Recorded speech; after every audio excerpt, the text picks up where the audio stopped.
eu trabalho na Universidade Petrobras. A Universidade Petrobras é uma universidade corporativa, né? É a empresa que desenvolve, é a área da empresa da Petrobras que desenvolve os seus empregados. Eu vim falar com vocês hoje sobre reinvenção da aprendizagem humana, né? Então, quem aqui está interessado em se manter relevante no mercado, seja como empregado de uma empresa, seja criando a sua startup, eu acho que tem umas reflexões interessantes para vocês aqui. Bom, deixa eu pegar aqui o passador. E aí, pessoal, o contexto, né, onde a gente está hoje.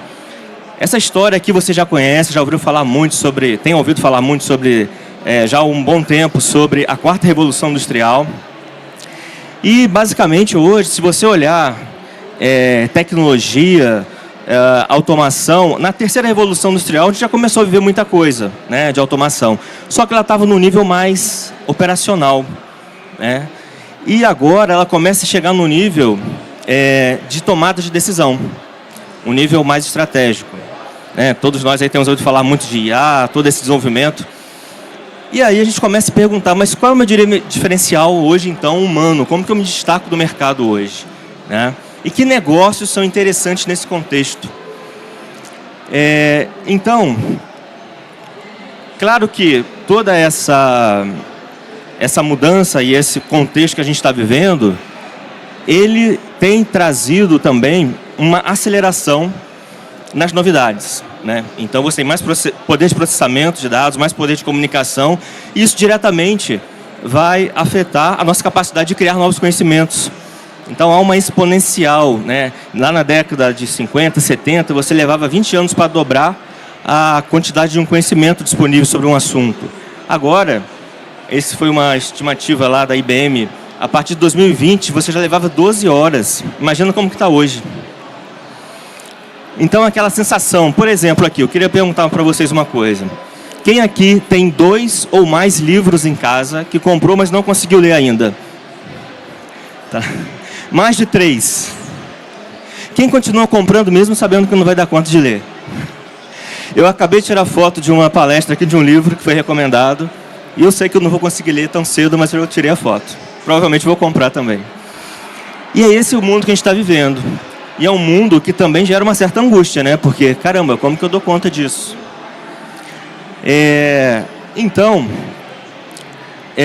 diretamente isso afeta as competências que são necessárias a cada momento na empresa. Esse relatório aqui do Fórum Econômico Mundial, de 2023, do futuro do trabalho, ele destaca que, na visão dos executivos que foram consultados de várias empresas, de vários países, que em 2023, o percentual de competências core, né, principais da organização, serão 44% novas competências. Imagina isso, é quase a metade da empresa recriada, né? Reinventada em termos de competência. Então, pessoal, isso assusta, mas eu sempre gosto de olhar para isso também com um olhar de oportunidade, né?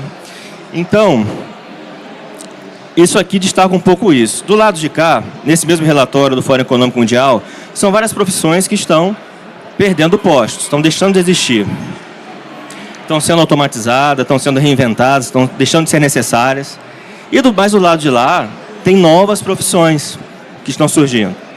Então, essa evolução toda que a gente mostrou desde o primeiro slide, ela vem provocando isso há muito tempo. Empregos que antes eram de uma forma não deixam de existir, mas vários outros vão surgindo. A calculadora, né, não nos eliminou a necessidade de fazer cálculo, só que a gente ganhou mais produtividade. Então, vamos lá. Mas que competências, então, são necessárias para os seres humanos nesse novo contexto? No Fórum Econômico Mundial também, eles apontaram essas competências, né? Estão ranqueadas aqui. Então, com tanta complexidade, com tantas informações, com tantas possibilidades, o pensamento analítico é super importante. Até mesmo para eu saber priorizar, fazer curadoria de onde eu vou investir, onde que eu vou mergulhar. Pensamento criativo. Então, se a gente não está recriando o tempo todo uma oportunidade, observando oportunidades que são abertas com essas novas tecnologias, e criando uma solução para os novos problemas que também surgem a partir delas. Então, esse é um caminho interessante para a gente estar atento. E criatividade, pessoal, se desenvolve. Todas as competências se desenvolvem. A gente precisa perder, às vezes, aquele mito de que eu não sou criativo, né?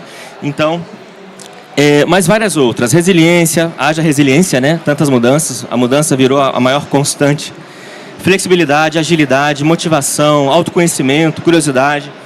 Inclusive, tem aqui a capacidade de ensinar também. Tem a de aprender, o lifelong learning, que está por ali.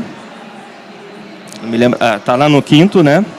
E tem a capacidade de ensinar. Então, a relação com o conhecimento para o ser humano, aprender e ensinar, é cada vez mais importante. E num contexto com tantas oportunidades, tantas possibilidades, isso pode ser um diferencial estratégico para a sua carreira, para o seu posicionamento ou para o seu negócio. E aí, pessoal, a gente tem consolidado, né, já nesse momento, junto com a indústria 4.0, que é essa indústria mais automatizada no nível das decisões, a educação 4.0. O que foi essa educação que a gente viveu muito fortemente, ela muito caracterizada ali no momento da pandemia, por exemplo, cybercultura, né? Então, a presença da sociedade no mundo digital, as suas relações sociais, sua relação de trabalho, está cada vez mais comum. Ninguém mais questiona hoje, vou fazer um curso EAD, será que funciona? Né? Isso já passou. Então, a cybercultura está consolidada. Educação globalizada. Você faz um curso hoje no Coursera, de qualquer instituição, de qualquer lugar do mundo, por exemplo. Conteúdo exponencial. Então, aquilo que a gente falou, assim como os livros, quem aqui se inscreveu em algum treinamento nesse último ano, online, mas não conseguiu chegar até o final? Também, né? É muita possibilidade. E aí, nós temos também uma consolidação do conectivismo. O que é isso? Olha, se tem tanta coisa disponível de conhecimento e tantas pessoas, eu consigo me conectar fácil com essas pessoas hoje, seja por LinkedIn, seja por outras redes sociais, a nossa capacidade de ser ágil numa entrega hoje está cada vez mais ligado. Não só a capacidade de reter um conhecimento na minha memória, mas entender onde que eu vou aprender rapidamente sobre aquilo e como que eu me conecto com as pessoas que já sabem aquilo ali para entregar junto comigo. Isso é o conectivismo, resumidamente, né? Então, é uma nova teoria de aprendizagem que fala o seguinte: olha, você não precisa mais ter as coisas armazenadas tudo na sua cabeça. Você não vai dar conta. A gente não está dando conta dos livros, não está dando conta de todos os livros que a gente está querendo ler, mas a gente tem que saber surfar nessa nova realidade, priorizando aquilo que de fato eu preciso mergulhar e conectando com as pessoas que já podem me ajudar a resolver o problema e vão me ensinar na prática, no dia a dia, na realização do projeto. Bom, mas esse cenário está muito legal, porém, eu queria que vocês fizessem uma pequena dinâmica comigo. Eu vou pedir para vocês fecharem os olhos, por favor, e a gente vai imaginar 2 cenários. O primeiro cenário: você chega num parque de diversões, você está acompanhado, podem fechar os olhos, por favor. Você chegou num parque de diversão, você está vendo ali no fundo a montanha-russa, vai imaginando. Você está vendo muitas pessoas sorrindo, passando por você, você está com alguns amigos de trabalho, alguns colegas pessoais. Pense em algumas pessoas, vejam a carinha dessa pessoa agora, dando um sorriso para você, conversando, empolgados porque você está na fila da montanha-russa. Você está se aproximando da montanha-russa, você começa a ouvir o barulho das pessoas descendo a montanha-russa, gritando. E você está chegando a sua vez. A fila é um pouco longa, mas você está ali conversando, você está sorrindo. Algumas pessoas que acabaram de descer da montanha-russa passam por vocês, algumas rindo de nervoso, outras tranquilas. E aí chegou a sua vez. Você vai na montanha-russa com seus amigos e é aquela festa. Fechamos o primeiro cenário, pessoal. Agora eu vou pedir para vocês imaginar o segundo cenário. Você chega no parque de diversões e você não tem fila nenhuma, ele foi todo automatizado, passou uma transformação digital ali, só que você está sozinho no parque, porque com a transformação digital, para você ser bem eficaz no processo, você precisou agendar individualmente a participação e você não vai enfrentar fila nenhuma. E aí você chega na montanha-russa, a inteligência artificial vai te identificar, vai te chamar pelo nome, vai te elogiar pela roupa que você está utilizando e vai falar o seguinte: olha, boa diversão, E você vai, sobe a montanha-russa, você desce, e ela fala o seguinte: olha, eu percebi que a sua adrenalina ficou 10% abaixo do que normalmente ficam as pessoas que vão nesse brinquedo. Mas, como eu conheço as suas características, eu vou te recomendar um outro brinquedo, o Kabum, que fica bem aqui ao lado. Vamos lá. E aí você vai para o Kabum. Fecha o segundo cenário, pessoal. Quem aqui prefere estar no cenário 1? Eu acho que a maioria, ou a quase totalidade, né? Então, essa pequena dinâmica foi para a gente refletir um pouco. Será que essa transformação digital toda, de personalização de conteúdo, de te entregar aquilo que você precisa, na hora que você precisa e tal, ela está sendo engajadora? Você está sendo feliz nesse processo? O que está faltando para a gente ser feliz nesse processo? Para a gente se engajar de fato? Está faltando os nossos amigos, está faltando fazer junto, está faltando colaborar.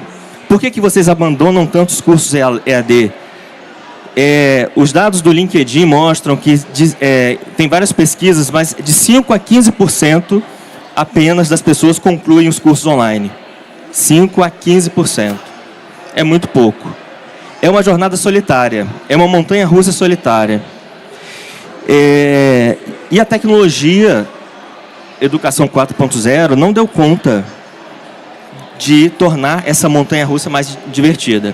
Será que não seria interessante um cenário que eu conseguisse, de fato, usar a transformação digital, mas também levar os meus colegas juntos e fazer isso acontecer de forma interativa? E aí, tem um conceito novo, mas antes de falar dele, eu vou destacar aqui, então, esses problemas que a gente tem, então.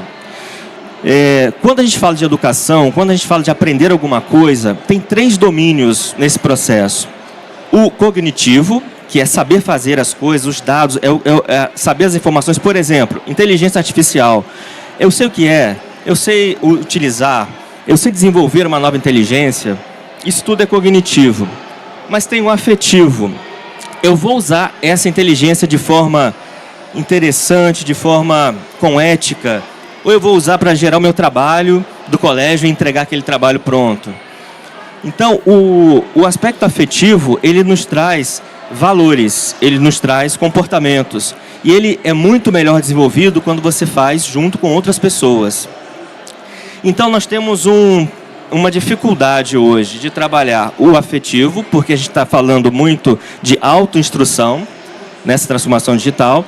E a gente tem dificuldade do domínio cognitivo chegar em níveis mais complexos. Pessoal, isso aqui é um pouco, talvez, teórico, mas é muito importante. Por quê? Lembra aqueles livros que você não consegue ler?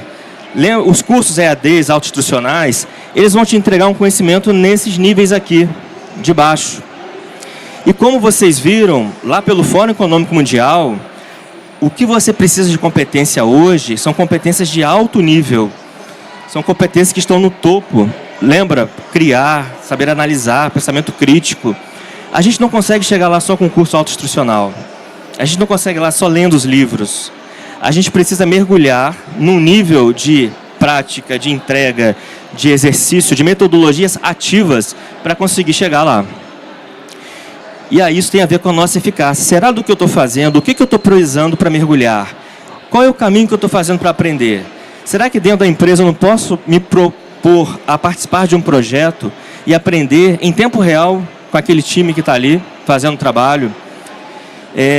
Eu posso, buscar uma mentoria e alguém que já conhece o assunto e pedir para que me dê uma mentoria? Então, existem outras técnicas que saem desse autoinstrucional que acabam sendo mais efetivas para te levar lá para cima. Mas o mais importante, e quem está na visão aqui de empresário, quem está pensando em startup aqui, pessoal, eu posso assegurar para vocês, está muito mal atendido soluções para nos levar para aquele nível lá. A tecnologia ainda não está sendo bem utilizada para nos conectar de forma produtiva numa aprendizagem colaborativa e entregar esse valor. Eu que trabalho na Universidade de Petrobras, eu trabalho especificamente no laboratório de inovação. Eu vou até falar um pouquinho sobre ele. E a gente está constantemente buscando soluções, inclusive se alguém aqui tiver alguma solução interessante nessa linha, converse comigo aqui após a palestra. A gente está sempre buscando experimentar esse tipo de solução. E aí, pessoal, o que está se desenhando no mundo, e na Europa isso já está mais um pouco desenvolvido, é a educação 5.0. É uma educação que começa a resgatar o valor do humano, do bem-estar. Eu preciso estar feliz na experiência. Ficar lendo, fazendo curso sozinho, e vários cursos EADs e acumulando e tal, eu não estou feliz nesse processo. A saúde mental é a segunda pandemia, né, pós-Covid. Então, isso também tem a ver com excesso de informação, excesso de demanda e falta de experiências mais colaborativas, interativas e engajadoras.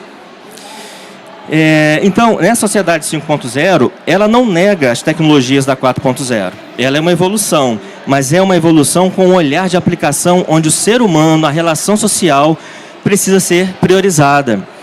E é engraçado falar sobre isso porque na educação, isso já é uma teoria muito antiga, socio-interacionismo, Vygotsky, para quem é da área de educação, conhece um pouco sobre essas teorias, já são validadas e consolidadas, mas a tecnologia e todo esse movimento de edtechs não avançou adequadamente ou alinhado a essas novas teorias.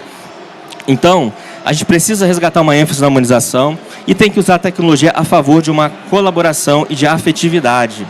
A afetividade, pessoal, é aquele momento que você sai de uma aula com o professor e você sai sorrindo, que você sai empolgado, e você sai dali, cara, eu quero fazer isso, eu quero ser como aquele professor. Quem aqui tem um professor que recorda, assim, que te deu uma super motivação na vida? A gente tem esse... Quem são os youtubers que se destacam?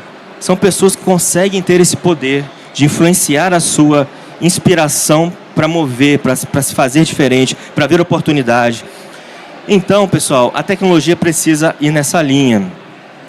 E aí, dentro da Universidade de Petrobras, a gente já entendeu que essas 10 palavrinhas aqui precisam ser perseguidas nas nossas soluções. E a gente ainda tem muita dificuldade de fazer isso acontecer. E onde tem dificuldade, tem oportunidade, pessoal, de solução, né? Então, just in time, como que eu faço o meu empregado aprender de uma forma mais conectada com o tempo de entrega que ele tem? Porque aquele modelo, pessoal, de, olha, eu vou me procurar uma instituição, fazer um curso, vou me inscrever nesse curso, a turma vai acontecer daqui a 4 meses, aí eu vou lá, faço aquele curso de 4 meses, esse modelo caducou. Quando chegar em 4 meses, a sua demanda de trabalho já é outra, o seu cenário já mudou, já surgiu uma outra tecnologia concorrente ao ChatGPT. Enfim, o ritmo de mudanças é muito grande para a gente separar. Agora eu vou fazer uma grande formação e agora eu vou trabalhar e entregar. Existem exceções, sim, quando você muda completamente de uma área, que você precisa dar mergulhos profundos, mas para você manter, se você já está numa mesma vertical, e para manter-se atualizado, cada vez mais hoje você precisa estar no on the job, no microlearning, né? Para você ir aprendendo numa escala ágil, numa pegada ágil de aprendizagem e aplicando aquilo gerando valor. Então, acabei falando do ágil também. Ubíqua em qualquer lugar, né? Quem aqui hoje trabalha de forma híbrida ou remota? Muita gente, né? Essa é a nova realidade. Estudos da Microsoft, o estudo do WeWork já mostra que é mais de 80%, né, da preferência. Então, a gente tem que saber criar soluções de aprendizagem nesse contexto híbrido. Porque, pessoal, aquelas lives que funcionaram muito bem na pandemia, será que estão funcionando bem agora? A gente não tem já aquela sensação de que deu uma cansada, que eu já não tenho o mesmo engajamento. Então, quem trabalha em educação corporativa já viu e já está com esse problema. Eu acabei de ver de um evento do CBTD, que é o Congresso Brasileiro de Treinamento e Desenvolvimento, da ABTD, e a palavra do congresso foi engajamento.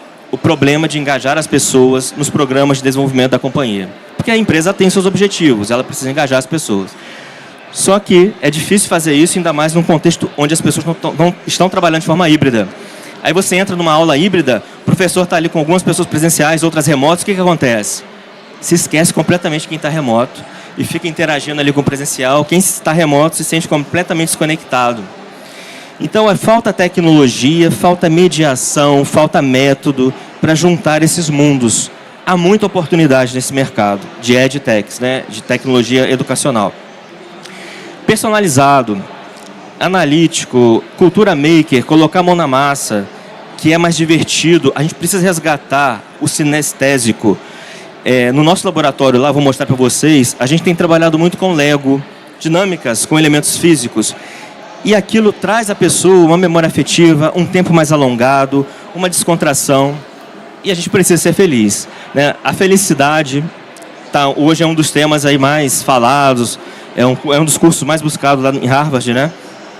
E não é à toa. É porque, de fato, todo esse excesso de informação gerou um grande problema e a gente precisa criar outras soluções. Informal, colaborativo. Então, eu vou mostrar um pouquinho para vocês de algumas coisas que nós estamos fazendo na Petrobras, mas percebo, e vou fechar mostrando várias oportunidades que a gente já mapeou, que não estão sendo bem atendidas ainda no mercado. Então, aqui é um laboratório, que é o Expand Lab, experiências de aprendizagem com metodologias disruptivas. Esse laboratório foi criado em abril do ano passado, e esse ano ele ganhou o prêmio da ABTD de destaque de projeto de gestão de pessoas, 2023. E esse, muito mais do que um espaço bonito e colorido, o diferencial dele, tanto é que nós nem colocamos tecnologia no nome do laboratório, mas a gente destaca a metodologia. É a forma de fazer, que vai garantir colaboração, interação, colocar a pessoa no centro do processo. A gente começou a adotar várias tecnologias para... Deixa eu ver se vai avançar aqui.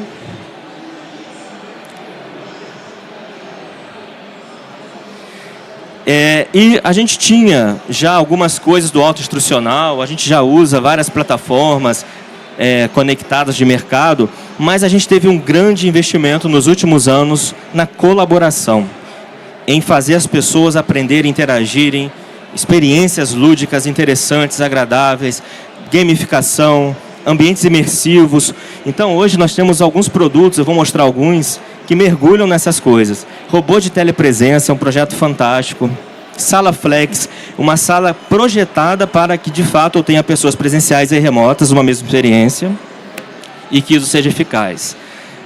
Um metaverso Web 2, que é o Gather, plataforma de gamificação, Ludus Pro. Eu vou mostrar aqui agora alguns dos projetos, um pouquinho. Então, esse daqui é o ambiente que a gente tem utilizado para fazer congressos internos. A Petrobras tem 40 mil empregados, então ela faz muito congressos internos para compartilhamento de conhecimento. Alguns congressos têm 6 mil pessoas, já tivemos congressos com 10 mil pessoas. E a gente adotou essa navegação 360 pelas áreas do congresso. Você consegue consumir conteúdos. Vai passar um trem aqui, gente. E aí, avançar um pouquinho. Aqui você tem stands que você consegue interagir com fornecedores, com pessoas responsáveis por aquele stand. Então, você consegue trazer uma metáfora de um ambiente físico e a pessoa não se perde. Ela é muito natural para ela navegar por aqui, porque ela se sente como se ela tivesse... Ela sabe, olha, isso aqui é uma área de auditório, isso aqui é uma área de stands. Ela já sabe o que encontrar e onde encontrar. Nós digitalizamos o próprio laboratório. Então, hoje a pessoa consegue navegar pelo laboratório, conhecer o laboratório, sem precisar ir lá fisicamente. E o nosso laboratório ele é todo conectado. Tudo que a gente faz ali permite a participação de pessoas remotas também. Vou passar um pouquinho. Esse aqui é um outro projeto. É o nosso metaverso Web 2, que é o Gather. Gather tá uma ferramenta de mercado. E a gente tem utilizado para fazer treinamentos nos próprios eventos de seminários. Aqui, por exemplo, o pessoal está sendo convidado para ir para as mesinhas, se dividirem em grupos para uma dinâmica que ia acontecer. Então, você vai ver ali, aí o que acontece? Você abre uma conexão automaticamente pela proximidade que você está das pessoas. Então, se eu sento numa mesa com as pessoas, eu vejo aquelas pessoas e converso com elas. Se eu saio, vou para outra mesa, eu vejo aquelas pessoas. Então, para trabalhar metodologias dinâmicas ativas, é excelente. Ninguém fica perdido lá. Eu estou na sala errada, onde que eu entro? Porque está todo mundo já ali e vai ver a pessoa e vai até lá. Além de ter recursos de bater palma, dançar, que geram algumas graças também, que é interessante, deixa um clima mais lúdico também. Então, a gente tem feito até espaços específicos como esse para treinamentos específicos. Esse aqui é um treinamento sobre negociação E aí é uma gamificação nesse ambiente. 6 empresas, elas competem para ver quem vai contratar melhor. E aí você vai aprendendo tudo sobre contratação de uma forma super lúdica. Você chega na empresa, você marca reunião com a empresa, você vai ali, senta com as pessoas e conversa. E no final você tem uma entrega para fazer. E você está simulando um trabalho real aqui. Tem sido super bem avaliado. A gente tem feito também exploração de novas tecnologias. Então, a gente entende que se a gente não colocar essas tecnologias na mão das pessoas, do professor, né? O nosso professor é um empregado. O empregado, ele potencialmente é um professor. Se ele não tiver acesso fácil a isso, ele nunca vai usar. Se ele entrar numa sala e só tiver o quadro lá, ele só vai reproduzir aquilo. Então, no laboratório, a gente está constantemente demonstrando e apoiando o professor no uso de coisas novas. Aqui, por exemplo, são as ferramentas imersivas. Você consegue navegar por todas as plataformas da Petrobras, navegando como se fosse um Street View. Então, o professor pode dar uma aula sobre um equipamento, sobre uma planta, sobre percorrer uma linha, que é seguir um processo dentro da planta. Aqui um pouquinho dos nossos workshops. Então, vocês vão perceber que a gente tem robô de telepresença, que é um robozinho que é como se fosse uma videocom móvel, e a gente ajuda a pessoa a desenhar, né, a experiência. Aqui o robozinho está aqui. Então a pessoa que está no robô, ela que dirige o robô. Ela está em casa, mas ela vai para onde ela quiser naquele espaço físico, né? A gente atualmente tem 5 robôs desses. Naquela sala que passou, as TVs são conectadas, então tem gente remota trabalhando no quadro digital e tem gente presencial trabalhando do mesmo quadro digital, que mostra um pouquinho disso também. E a gente quer, então, assim, a gente entende que, olha, se eu estou na empresa hoje, eu vou no evento fisicamente. Se não é meu dia de trabalho, eu vou remotamente. E a gente quer que essa experiência possa acontecer, né, de uma forma fluida. Gamificação, Lego, que tem sido, como eu falei, bem interessante. A gente, por exemplo, está em busca de uma solução que possa ser um Lego virtual, que possa criar essas dinâmicas para quem está remotamente. E a gente queria fazer isso de forma imersiva, com óculos, né? Pegando ali os Legos. E aqui os abraços, né? Os sorrisos. A gente precisa disso. A gente precisa resgatar isso. Mesmo que eu não possa ir em todos os eventos, no que eu puder ir, eu vou ter a oportunidade de abraçar, de conversar mais livremente. Então, isso é a nossa estratégia. Tem dado muito certo. A gente ganhou esse ano 2 prêmios internacionais de melhor universidade corporativa do mundo. Um da ATD, que é um americano, e esse global, CCU, que é um global também. E como eu falei, a gente ganhou também um do próprio laboratório da ABTD esse ano também. Mas, pessoal, é claro que a gente não resolveu todos os problemas, né? A gente ainda tem alguns desafios. Um deles é passar o slide. E aqui, por exemplo, né, a gente não consegue ainda fazer as pessoas terem uma boa experiência no café, no coffee break. Há um problema de interoperabilidade ainda que a gente não conseguiu avançar.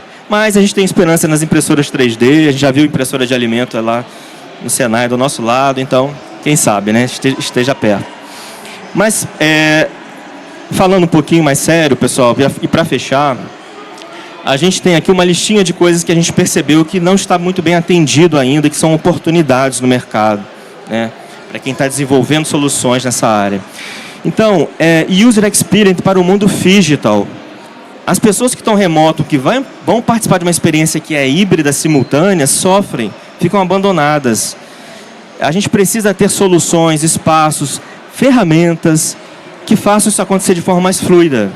Por exemplo, o metaverso, o Gather, que eu mostrei, ou algum outro MetaFooter, que é um 3D. Ou você está ali, ou você está no presencial. Como que eu faço esses dois mundos conversarem de forma fluida? Como que eu crio um portal no físico onde eu posso interagir com o avatar que está no virtual? Vamos pensar fora dessa caixinha dos mundos separados. Então, a gente acredita que o físico veio para ficar, todos os dados estão mostrando isso, que o trabalho híbrido veio para ficar, mas, de fato, as nossas soluções foram pensadas ou para o remoto ou para o presencial. Design de experiência de aprendizagem híbridas, não é só a tecnologia, a mediação. Nós já entendemos que, às vezes, é interessante você criar bifurcações num evento onde, naquele momento, alguma pessoa remotamente media o grupo remoto e alguma pessoa fisicamente media o grupo fisicamente. A dinâmica pode ser até similar, mas um pouco diferente, explorando o melhor dos recursos de cada ambiente, mas depois vocês juntam de novo para uma discussão, uma troca que faça sentido. Então, não tudo necessariamente precisa ser juntos o tempo todo, mas tem que chegar aos mesmos caminhos, né? Aos mesmos objetivos. Design de espaços híbridos, gestão de frotas de robôs, né? A gente está com 5 robôs e já começou a perceber a dificuldade de agendar o robô, de ver se a carga dele está caindo, se cair, tem alguém para dar o suporte, como que ele vai ser monitorado, processos, soluções. Ambientes positivos para interação híbrida. E, pessoal, o robô, eu não destaquei muito, mas o robô, ele é bem interessante, né? Ele tem dado um feedback muito legal sobre a humanização, se sentir realmente presente e ouvido nos eventos. Software de colaboração híbrida, soluções de colaboração imersiva, estratégia de mediação, afetividade, como que eu desenvolvo a afetividade mesmo de forma remota, como que eu me aproximo das pessoas de forma remota. Então, tem questões metodológicas aqui também que podem gerar produtos interessantes, treinamentos, cursos, enfim, são carências que a gente percebe. Pessoal, obrigado pelo tempo, pela atenção. Esse livro tem um pouco do que a gente está fazendo. Eu participei um dos autores junto com a Andrea Filatro. Mas quiser algum contato, não sei se tem tempo, né? A gente acabou. Mas eu vou ficar aqui do lado, quem quiser conversar comigo. E tem aqui o contato do LinkedIn também, que é fácil a gente trocar por lá. Obrigado, pessoal.